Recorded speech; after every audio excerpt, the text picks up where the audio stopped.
They sold my lake cabin for a party I wasn't even invited to. My daughter and her husband used my home to celebrate his mother on a yacht, while I was left with nothing but silence. I sat in my car that night, staring at the place I once called mine. I could have screamed, but instead, I chose something else. What happens when the one they erased decides not to disappear? I still remember the way the light hit the lake that morning. Calm, undisturbed, like it had no idea what was about to come. I stood on the porch of the cabin my husband and I bought 50 years ago. It wasn't big, it wasn't fancy, but every nail, every beam, held something of us. We patched that roof ourselves the summer he got diagnosed. And even now, 5 years after I buried him, I could still hear his footsteps creaking along that hallway. I had just finished my coffee when the mail came, a thin envelope from the utilities office. Nothing strange. I opened it and saw a late notice for the water bill. But that made no sense. I paid it on time, always had. I even double-checked the amount just last week. So I called, gave them my name. The woman on the line went quiet for a second too long. Then she said, "Ma'am, you're not listed on this account anymore." I sat down, heart ticking uneven. Not listed. On my own house. She said the property had been transferred to new owners last month. At first I thought maybe it was a mistake, a mix-up in the records. But then I checked the deed, pulled it up online, and there it was, sold, paid in full. The buyer was a business name I didn't recognize. I don't remember hanging up the phone. I just remember staring at the lake like it could explain something, like maybe it had seen the whole thing. That night, I called my daughter Desiree. She picked up like everything was fine. She asked if I had gotten the pictures from her latest trip to Miami. I told her I needed to talk. Serious, urgent. Her voice dipped, but only a little. She said, "Mum, maybe we should sit down next week and go over everything together." I knew then. I knew before she even admitted it. Her husband, Mitchell, owns a luxury charter company. I had heard something about a yacht party they were planning for his mother's 80th. Champagne, live band, white linen dinner on open waters. The kind of thing people film with drones and hashtags. The cost? A little over $170,000. And they used the cabin. My cabin. My only home. Sold it to fund that celebration. For someone else's mother. I didn't scream. I didn't slam the phone. I just sat there with the air heavy around me. Some part of me still wanted to believe it was a one-time thing, a moment of desperation. But deep down, I think I had seen this coming. Small signs over the years, a shift in tone, a skipped holiday, a cold silence where warmth used to be. Still, I had never imagined they'd take everything, not like this. I know some of you listening right now might think I should have fought back right away, that I should have called the police or a lawyer or gone to the news. But when someone strips you of more than just a house, when they quietly erase the life you built, your first instinct isn't rage, it's stillness. I stayed in that stillness for a few days, and then I did something else. But that's a story for the next chapter. The following morning, I drove to the county clerk's office. I didn't call ahead. I didn't make an appointment. I walked in with a copy of the water bill and the name of the business that had bought the cabin. The clerk, a quiet man with grey temples and a nervous smile, pulled up the transaction without much delay. The cabin had been sold for $420,000, paid in cash. The name on the seller line was not mine, it was a trust my late husband and I had created decades ago, with both our names on it. But after his passing, Desiree became the secondary trustee. I remembered the meeting with the lawyer. She had offered to help manage the paperwork, back when I was still grieving and just trying to survive the loneliness. I had signed papers I barely read, trusted her the way mothers do. She had moved the cabin into the trust. Then she had moved the trust into her control. All legal. All neat. My name was still attached but held no power. I walked back to my car and sat there with the windows rolled down, the air sticky against my skin. My chest was tight, but I wasn't crying. It felt like something had shifted, like a door had quietly closed behind me. That afternoon, I drove past Mitchell's company building. I hadn't been there since the opening party years ago. He had rented a warehouse space in a gentrified block near the marina, polished concrete and oversized glass doors. Through the windows, I could see a banner still hanging. It read, Sylvia's 80th Yacht Soiree. It was only then I understood the full picture. Sylvia, Mitchell's mother. The woman who once told me I was too frumpy to sit at the head table at Desiree's wedding. The woman who referred to me in front of others as the cabin lady. And now they threw her a birthday party with money that came from the place I had scrubbed floors, fixed pipes, baked pies for my grandchildren in. I didn't go inside. I didn't make a scene. I just drove back home. Or what was left of home. I lived in a small apartment now, a rental above a nail salon, facing a parking lot. It had one bedroom and a kitchen so small I could touch the stove and the fridge without turning around. The walls were thin. At night, I could hear the woman in the unit next to mine coughing in her sleep. That night, I took out the box of old family photos I had managed to save. There was one picture of Desiree, maybe 10 years old, standing on the cabin dock, grinning with a fishing pole. Her father had his hand on her shoulder. I stared at that photo for a long time, longer than I care to admit. Memories don't rot like wood or fade like wallpaper. They stay. But when you realize those memories mean more to you than to the people in them, something inside you starts to break. I sat up until the sky turned pale. I didn't sleep, just sat still and let the weight settle. By morning, I knew I had to see someone. Not Desiree, not Mitchell.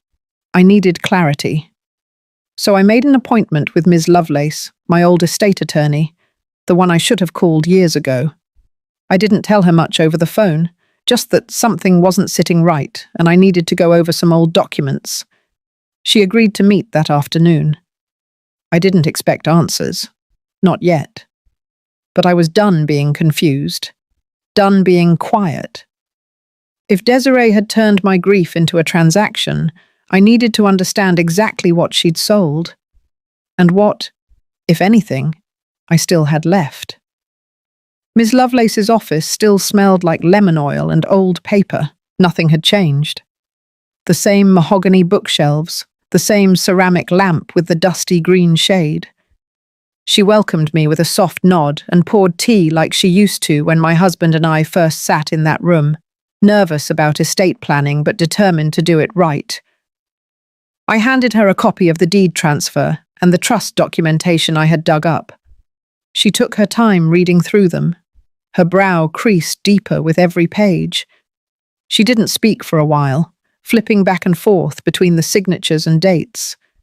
Then she placed the papers down and leaned back slightly. She said the structure looked legitimate on the surface. The trust was originally set up to hold and protect the cabin as a long-term family asset. After my husband passed, Desiree had used the successor trustee clause to reposition the trust. It gave her authority over decisions related to the property, especially if I was deemed to no longer be an active trustee. She paused. Then she showed me the form that triggered that clause. It was a letter, supposedly written by me, saying I was stepping down from all property-related responsibility for personal health reasons. The signature was mine, but I never remembered writing it, never remembered signing it. I stared at it for a long time. My hands went cold. It wasn't dramatic. It wasn't loud, just a slow unraveling from the inside out. She asked if I wanted to challenge the validity of the document, but proving I hadn't signed something years ago without clear evidence was nearly impossible, especially when it wasn't outright forgery, but more likely something I had signed unknowingly, folded into a stack of estate updates, masked under legal terms I hadn't questioned. Ms. Lovelace sighed and explained my position clearly. The sale had been legal, but ethically, it had been built on manipulation. Trust, the emotional kind, had been weaponized. I thanked her, holding the folder tighter than I needed to. When I walked out into the hallway, the building felt colder than I remembered. Back at the apartment, I didn't turn on the lights. I just sat on the edge of the bed and let the silence fill the room. A part of me kept replaying the image of that signature, my own name used against me. Not by a stranger, by my child. That night, I opened the old tin box where I kept some of the family's early letters and keepsakes. Tucked beneath yellowed birthday cards and faded postcards was a small bundle of printed photos from Mitchell and Desiree's wedding. One image caught my eye. It was a photo of all of us standing together in front of the old lake cabin. Mitchell with his arm around Desiree. Sylvia, smiling just enough for the camera. And me, holding a tray of lemonade, standing a little to the side. I stared hard at the photo. And then I noticed something. Someone had cut out my face in another copy of the same photo. The original was intact, but tucked behind it, another version, cropped, trimmed. My outline replaced with a smoothed background. It wasn't a mistake. It wasn't an accident. It was erasure. That image stayed with me longer than I expected. Longer than the lawyer's words. Longer than the signature. Because it said what no one else had said out loud. I was no longer part of the story they wanted to tell. That was the moment I stopped mourning the cabin. I started thinking about legacy, and what it meant to leave behind something real, not just wood and nails, but truth. They had erased me from one picture. I still had time to write myself into another. By the end of that week, I had made up my mind. I wasn't going to confront Desiree or Mitchell, not yet. Confrontation only feeds the fire, and I was no longer interested in giving them more of my energy. What I needed now was distance, not drama. I started sorting through old boxes I hadn't opened in years. Not the emotional kind with photos or memories, but the ones with paperwork, tax records, mortgage stubs, receipts from the first repairs we ever made to the cabin. I needed to remind myself who I used to be. Not someone forgotten or brushed aside, but someone who built things from scratch. Someone who paid her dues. Buried in one of the folders was a document I hadn't seen in a long time. It was from a community development board. Years ago, I had donated part of the land behind the cabin to the township to preserve it as a walking trail. I had forgotten about it. But as I reread the letter from the county, I realized it still held my name. Not the trust's. Mine. It gave me an idea. I reached out to an old contact, Marcy, who now worked at a local non-profit that focused on environmental education. She remembered me, said she still thought of the cabin as one of the most peaceful places she'd ever visited. I didn't tell her what happened, just said I wanted to talk about possibly creating a legacy project, a fund or program that could use what was left of the land or its memory for something meaningful. She was thrilled, said she'd speak to the board. That maybe, even if I no longer owned the property, we could create a community story project. One that used the space as inspiration. A way to teach local kids about heritage and respect for history. I hadn't expected that spark of hope, but it came. Small, quiet, like the first flicker of light before sunrise. Still, Even as I explored those new paths, something else stayed with me. The image of that altered photo, the slow realization that it wasn't just about the cabin, it was about who I had become in my daughter's eyes. Disposable, optional, like an old piece of furniture you quietly replace when no one is looking. That night, I took out my old journal and flipped to a blank page. I didn't write poetry or anything dramatic, just a list. A plain, quiet list of what I still had. My name, my hands, my story, the things no one could transfer or edit or crop out. It felt good to write it, to see it there in ink. It wasn't about revenge.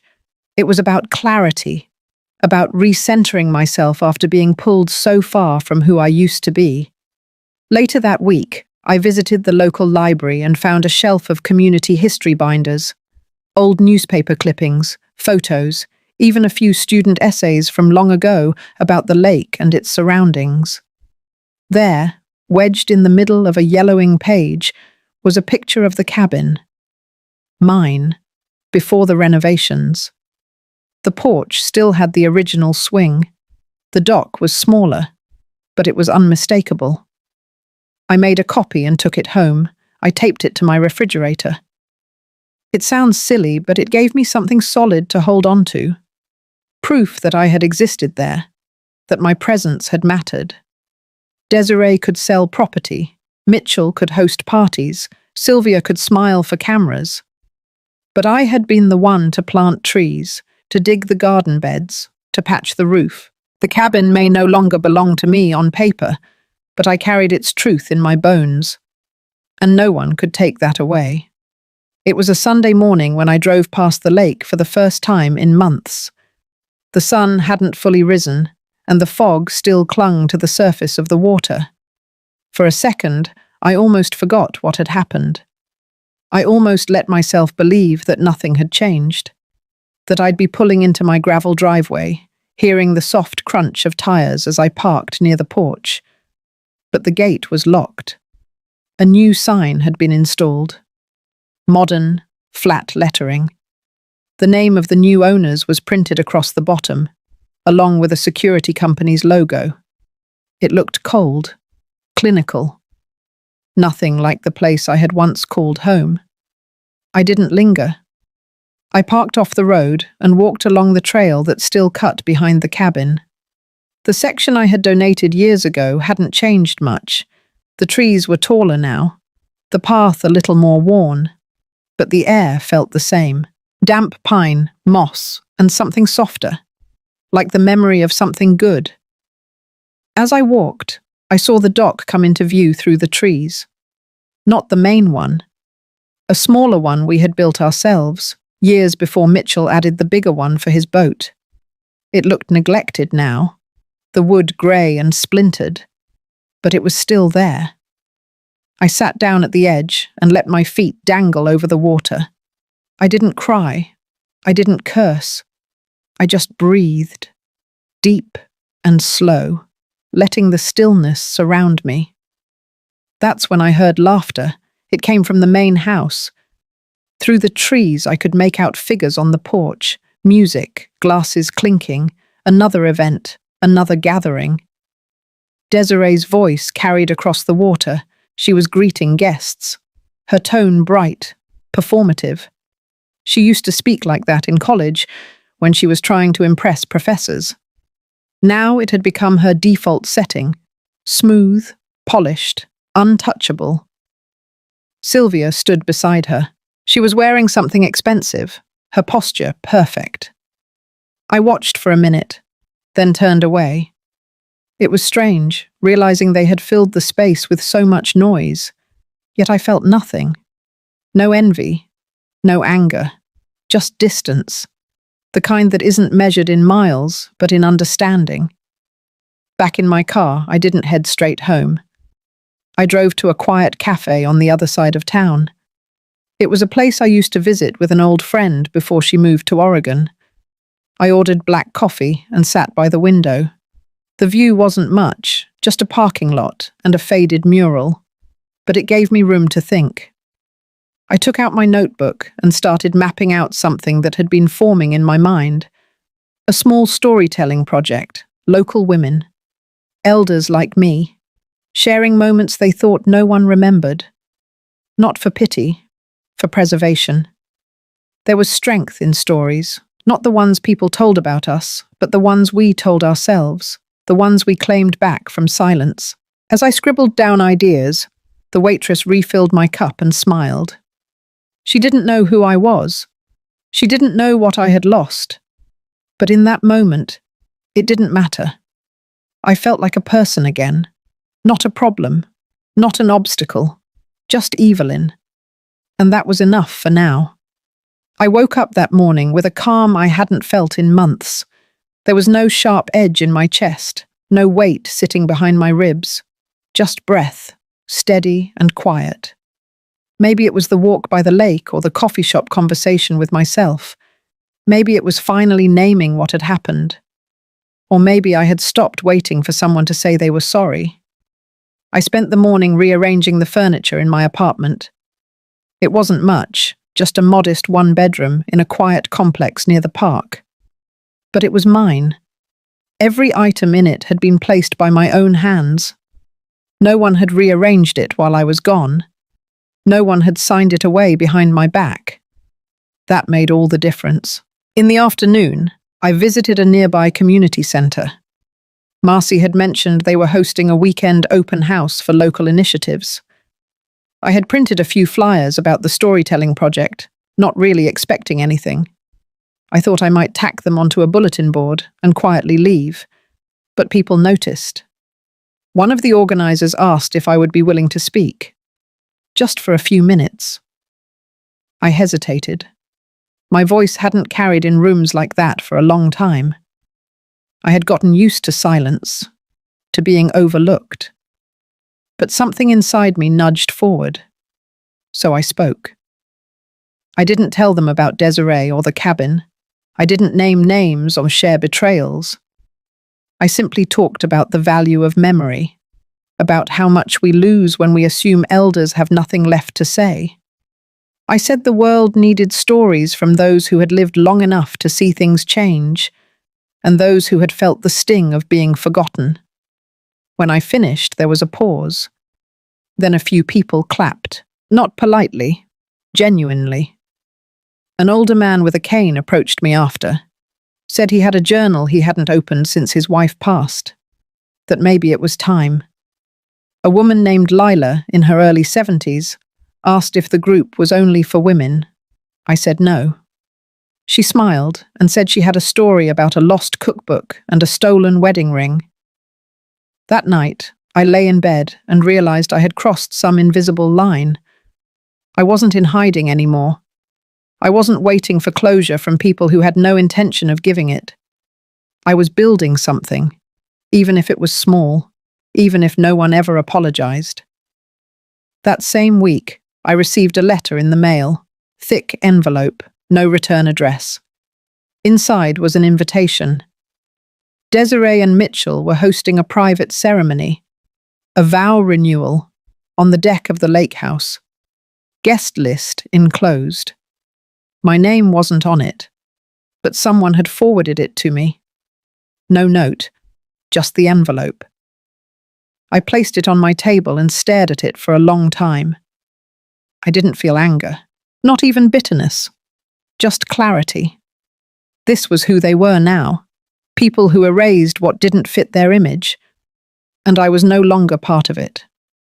But I had found something else, a piece of myself that didn't need their approval. I folded the invitation and slid it into the back of my journal, not out of sentiment, but as a reminder of where I had been and how far I had come. The morning after I received the invitation, I sat at my small kitchen table, the one I had bought second-hand years ago when I moved into this apartment. The sun spilled through the blinds, warming the wood under my fingertips. I didn't touch the envelope again.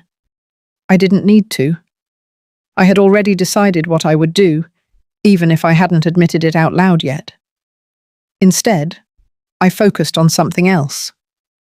The community story circle was starting to take shape. A small room had been reserved at the library, and Marcy had confirmed she'd help facilitate the first session. We had a list of attendees, about 9 names, mostly women in their 60s and 70s, all of them carrying stories they thought had no place to land. I spent that afternoon printing the welcome packets. Nothing fancy, just a simple outline, a few prompts, and some encouraging words. I also packed my own journal, now marked with folded pages and faint underlines. My name written firmly on the inside cover. A quiet declaration.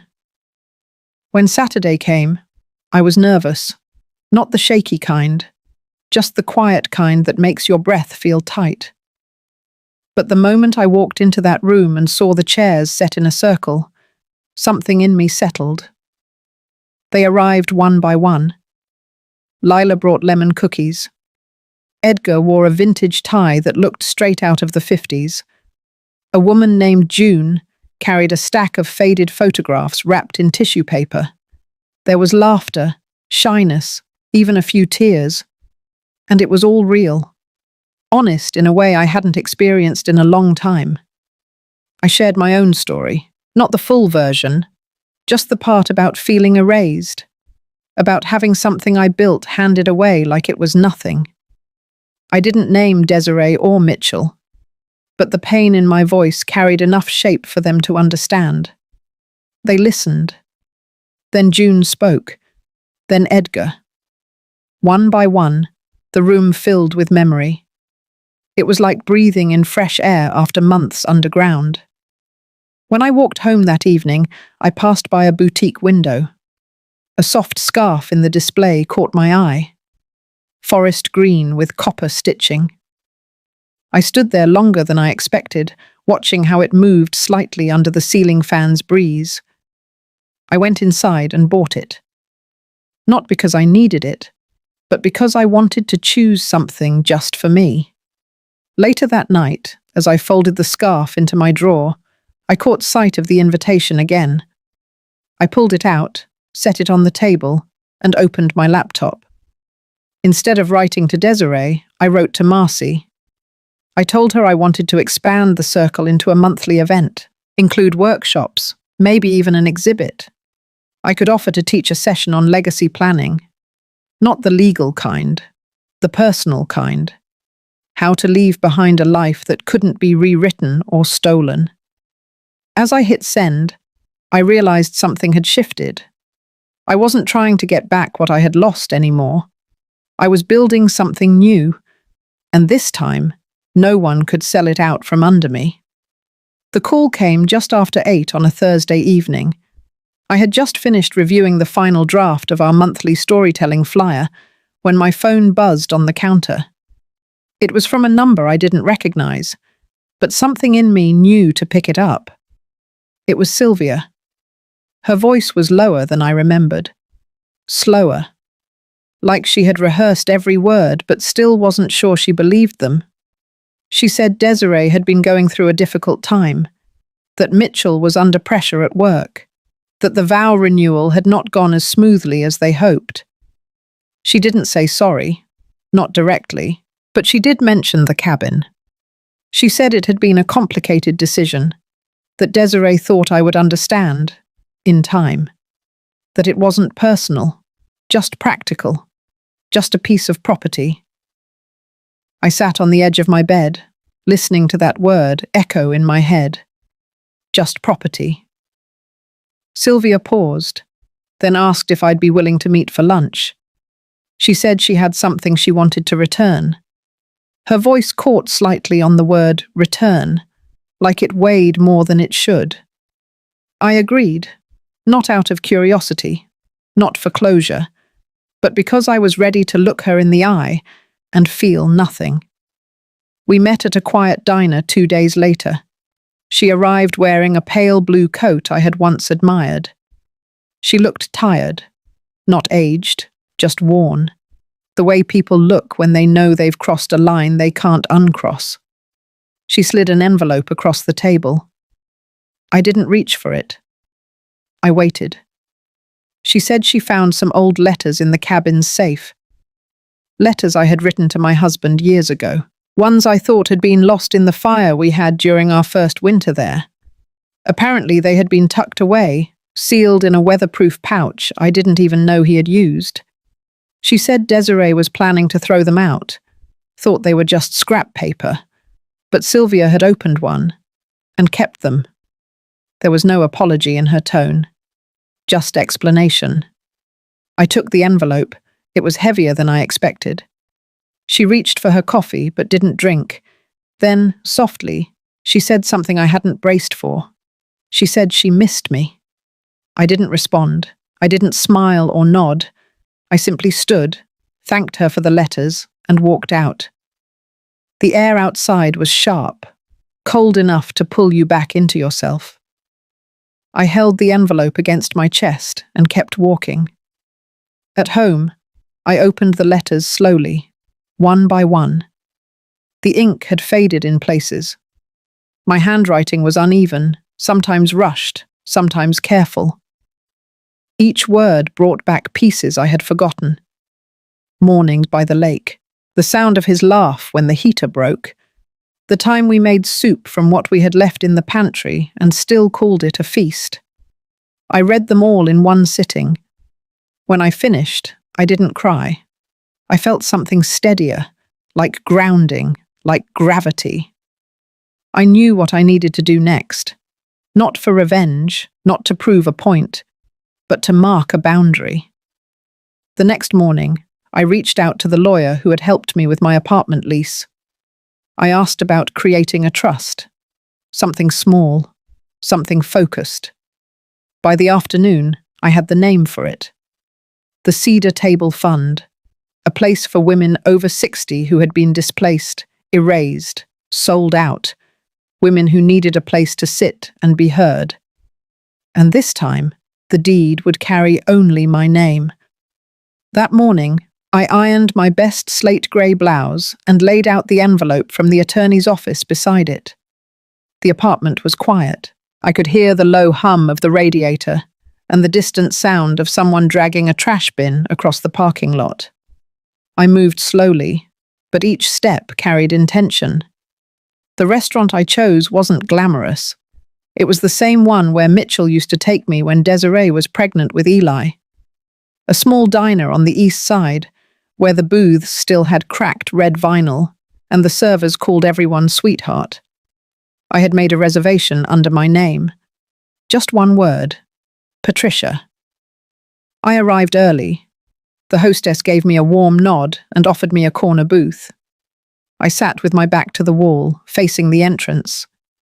I wanted to see their faces as they walked in. I didn't fidget. I didn't look around. I waited, hands folded, just like I used to when I was a mother trying to teach patience. Mitchell arrived first. He looked thinner than I remembered, stretched tight. His eyes scanned the room until they landed on me. For a moment he hesitated. Then he came over, sat without speaking. Desiree followed 2 minutes later, adjusting her coat, expression unreadable. She didn't greet me. I waited until the server brought water, then pulled the envelope from my bag and placed it on the table between us. They both looked at it. Mitchell reached for it first, but I placed my hand gently on top of his. I told them I hadn't come for reconciliation. I hadn't come to ask for explanations or apologies. I told them I had simply come to inform. The Cedar Table Fund was officially registered. The papers in that envelope detailed its purpose, its funding, and its irrevocable status. I explained that I had taken the proceeds from the silent sale of the cabin, the one they executed behind my back, and reinvested it. Through research, community partnerships, and strategic allocation, I had turned what was meant to erase me into something that would outlast them. Desiree's mouth tightened.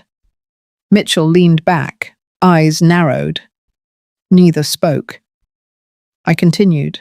The fund would support women over 60 who had been forcibly removed from their homes by family. It would offer emergency housing, legal assistance, and workshops on financial literacy. The first location would be named after my late husband. The second would bear my own middle name, not theirs. They didn't ask for clarification. They knew what this meant. I stood up then. My part was done. As I reached for my coat, Mitchell finally spoke. He asked if this was my way of punishing them. I paused at that. Not from hesitation, but from the weight of what I wanted to say.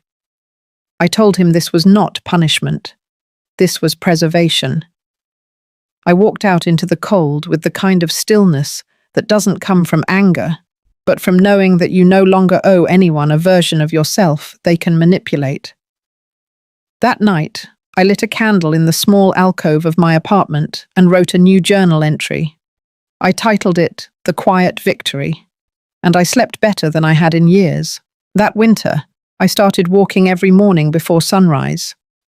There was something calming about the stillness, the way the sidewalks stayed empty, and the streetlights painted long shadows across the snow.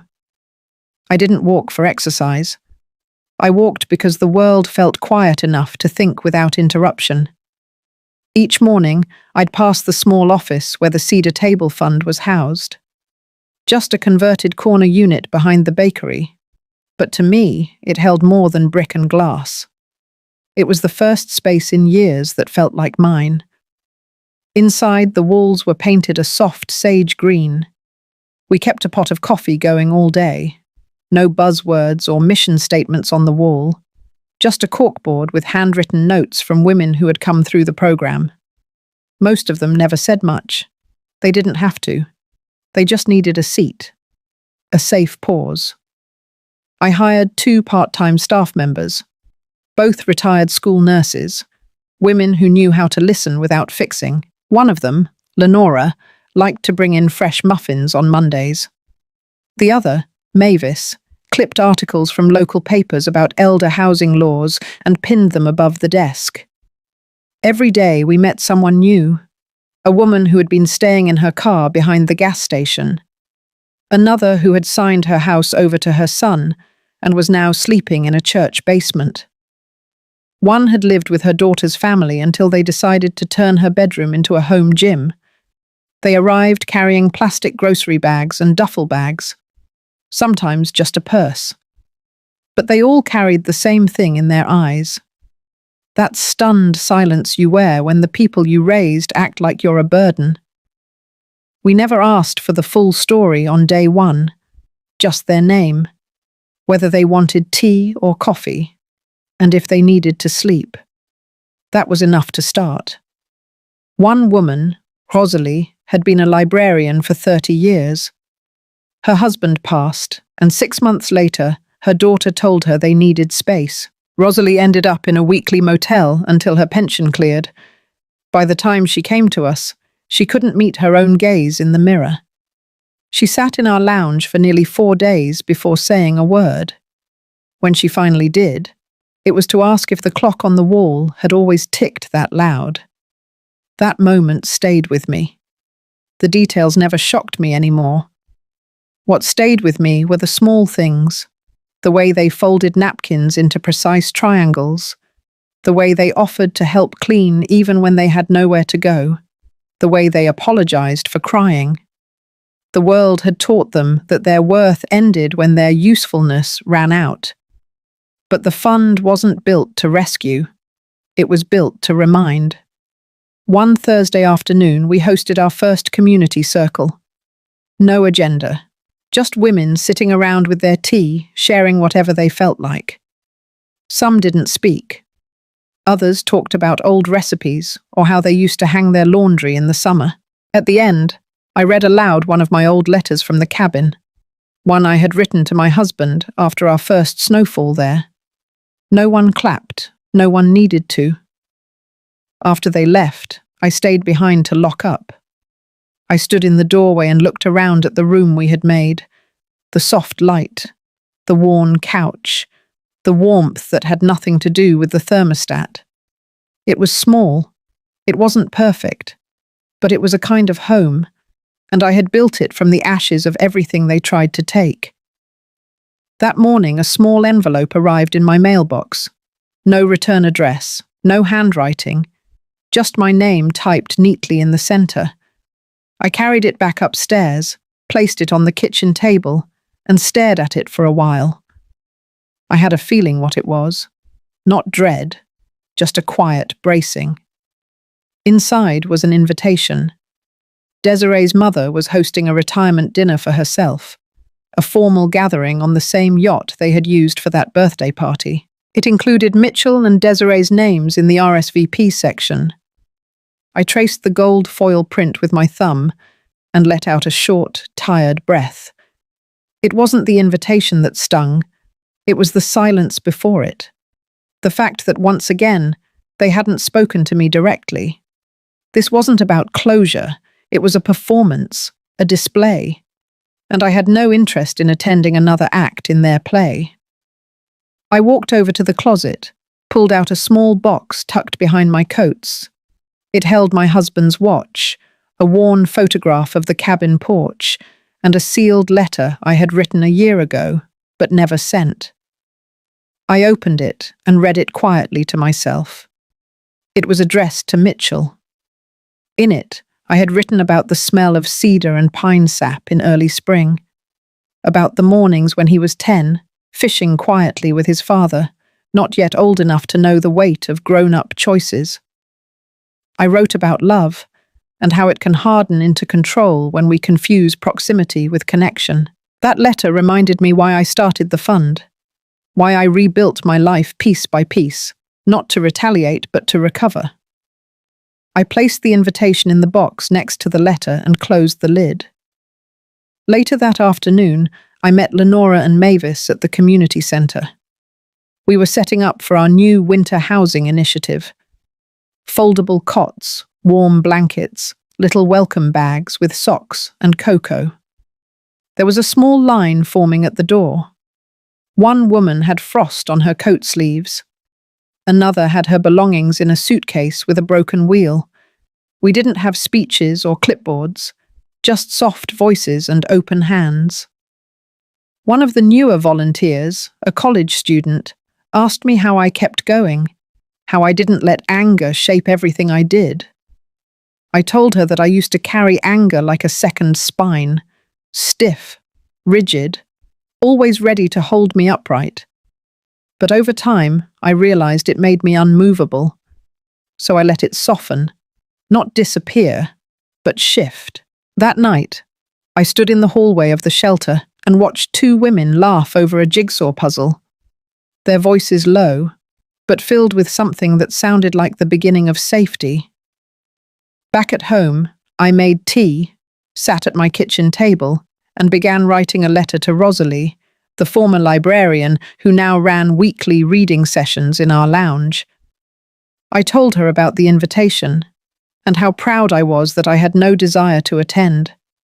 I had built something real, something mine, and there was not a yacht on this earth that could carry me back to who I used to be. That spring, the lake thawed early. I drove up alone, winding through the familiar back roads, passing the same crooked fence post that marked the turnoff I had known for decades. The air smelled of pine needles and wet earth. I hadn't been back here since the day they told me it was gone. But now, it wasn't theirs to take anymore. It had taken 9 months of legal work, a retired judge's recommendation, and one quiet conversation with the new buyers, who had purchased the place unaware of the betrayal behind its sale. After learning the truth, they agreed to a lease-to-buy transfer.